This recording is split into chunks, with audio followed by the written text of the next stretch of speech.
What if there was a way to extend additional years onto your life?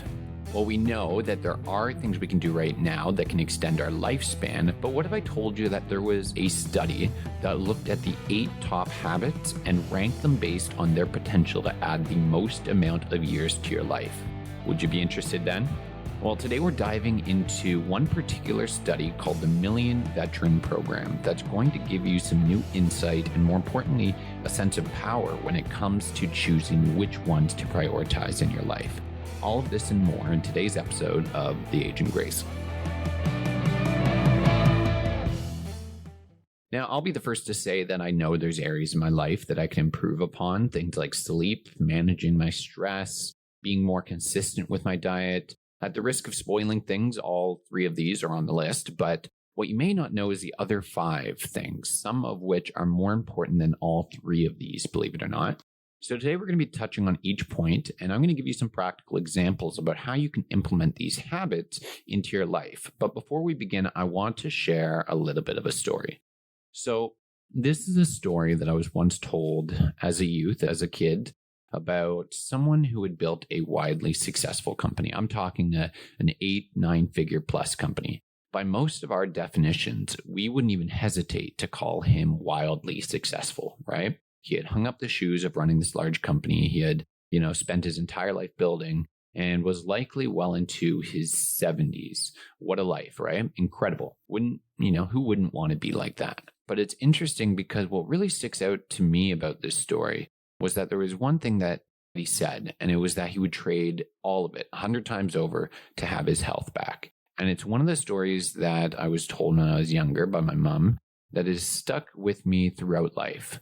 What kind of life is it if you have all the money in the world but no health to be able to go enjoy the fruits of your labor? You can't travel because your knees are shot from the extra weight you've been carrying around for years. You can't enjoy the most delicious desserts from around the globe because you've been told that you've now got type 2 diabetes. And you can't run around and be active with your grandkids, again, because your knees, your shoulders, and your back just can't support it. To me, that sounds like prison, to be honest. An active mind wanting to explore the world, but being trapped in a body that won't work.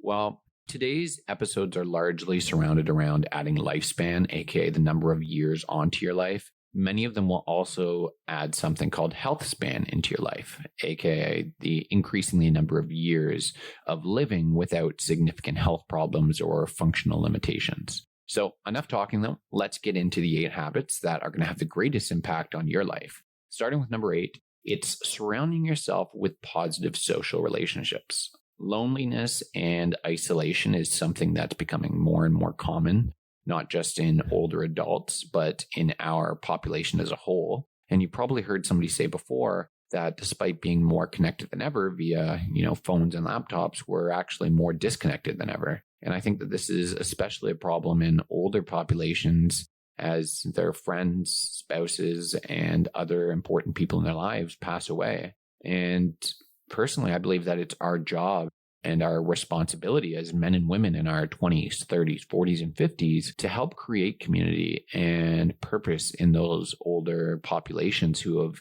literally, laid out the foundation and groundwork for where we're at today. I want you to try and put yourself in their shoes. At one point, they were exactly where you are now, enjoying life, going out with friends, seeing the people around them, having children, and even having children of their own. And with every year that passes, all those exciting milestones start to go away. To me, that's actually a very sad thing, in my opinion. And that's not to patronize them at all. That's to say that it's a part of life and something that also comes along with aging. Community is more important now than ever. So this is just a little reminder to all of us to be grateful for the community that you have in your life and to give that older lady or gentleman who lives next to you a smile, bring them a loaf of bread, or just say hello. It may mean a lot more to them than you might think. Number 7, get a good night's sleep. Getting a good night's sleep for some of us might be a little bit harder than for others. Perhaps you've got a family where the kids are up at all hours of the night, or perhaps you've got a new baby you've got to attend to, whatever the reason is. I get it. Life is unpredictable. But as a whole, you should be aiming for at least 7 hours of sleep, but preferably closer to 8. And I know that this varies from individual to individual, but as an overall perspective, I guess, Numerous studies have shown this, that, there's one in particular by the National Sleep Foundation, that adults between 18 and 64 should be aiming for 7 to 9 hours of sleep per night, with adults over 65 needing a little bit less. Now, this is compared to adolescents who are 14 to 17 years of age, who they're advised to get 8 to 10 hours, and young children between 6 and 13 to get 9 to 11 hours of sleep. So just some quick tips for this one to help you get your sleeping back in check and get it in order is little things such as going to bed at the same time each night to help you regulate your body's internal clock, as well as things such as avoiding eating or being on your phone directly before bed can both actually have a significant effect on your sleep quality as well.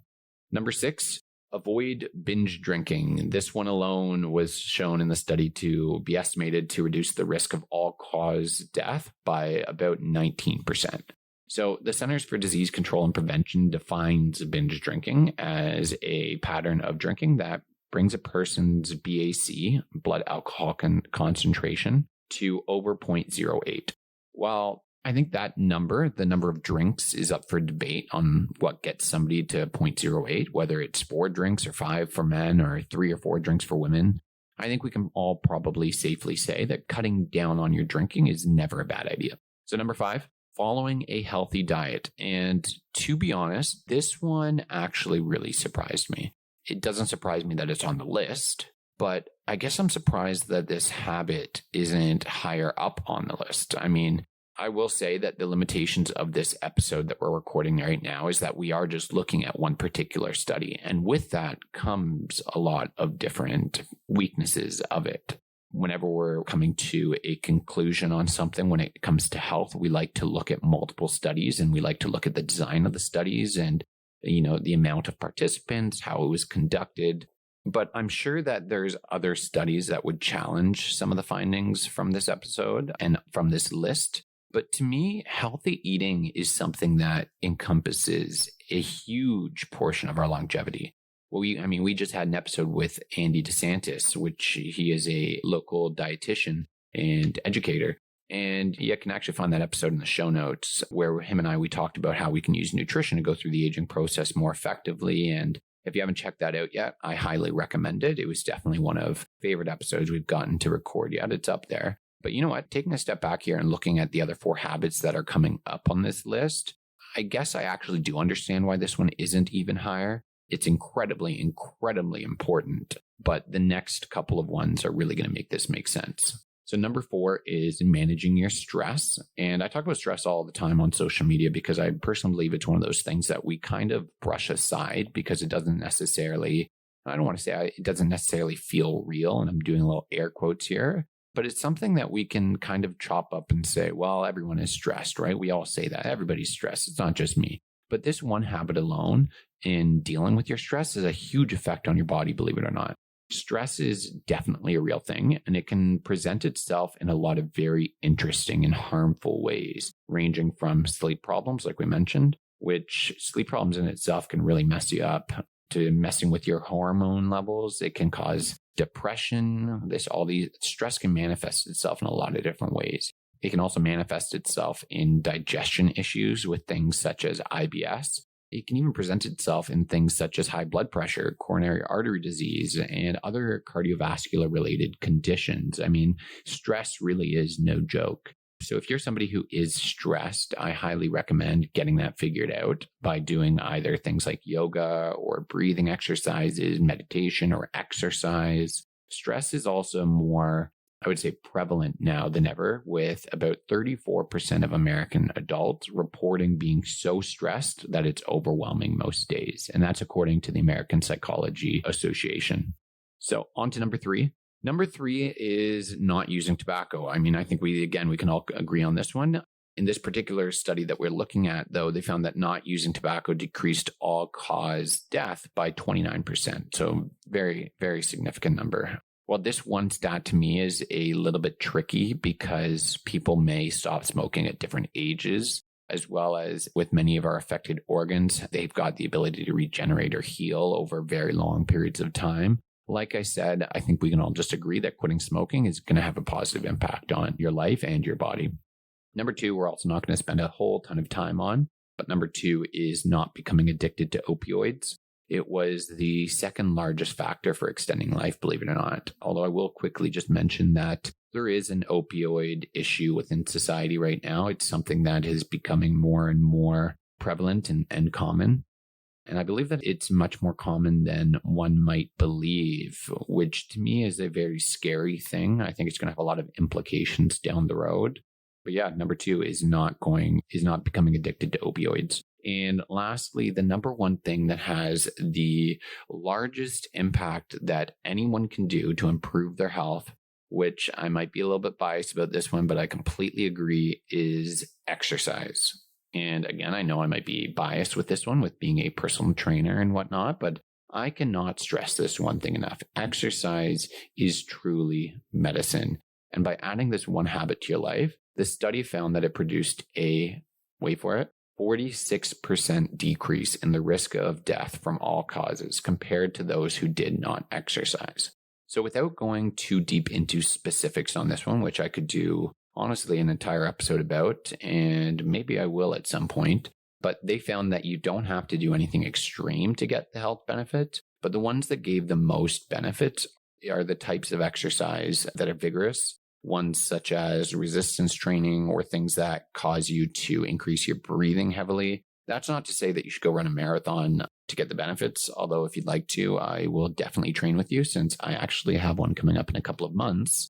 But just getting resistance training and workouts into your routine and implementing different types of exercise that get you breathing heavily will have a massive impact on the quality of your life down the road. So that's all I've got for you today on this episode of The Aging Grace. But if you have a topic that you'd like me to talk about and break down, feel free to send me a message on Instagram at I am Andrew Blakey, or on Facebook at, again, Andrew Blakey. I appreciate any feedback that you guys do have, and I would love to learn about what other things you might find useful. So if you found this episode particularly useful, please consider sharing this with a friend, or follow us on whatever platform you're listening to help us reach others just like you and to help us grow our show. So my name is Andrew Blakey, and thanks for listening today on The Aging Grace.